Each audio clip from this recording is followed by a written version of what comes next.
Hello everyone, I am Mushfika. Welcome to Advice by Mushfika. I am so glad you are here. Actually, this channel is dedicated to helping class 12 students by solving every question from the math exercise step by step. And I will also solve advanced mathematics. তুমি যদি math নিয়ে কোনো problem face করো তাহলে চ্যানেলটা তোমার জন্য helpful হবে. So don't forget to hit the bell icon so you won't miss any solution. Particularly আমরা একটা বইয়ের উপর ডিপেন্ড থাকবো না,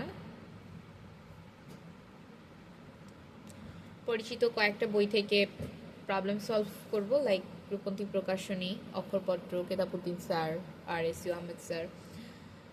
যখনই আমরা 2-3টা রাইটারের বই থেকে প্রবলেম সলভ করতে থাকবো তখন আমাদের প্রবলেম সলভিংয়ে দক্ষতা বাড়বে. এছাড়াও টাইপ ওয়াইজ বেসিক ধারণা দিয়ে দিব আলাদা একটা ভিডিওসের মাধ্যমে. তারপর থেকে আমরা রেগুলারলি প্রবলেমগুলো প্র্যাকটিস করতে থাকবো, এক্সারসাইজ প্র্যাকটিস করতে থাকবো, প্রবলেম সলভ করব, সেটা ভালো হবে. So happy learning, see you soon.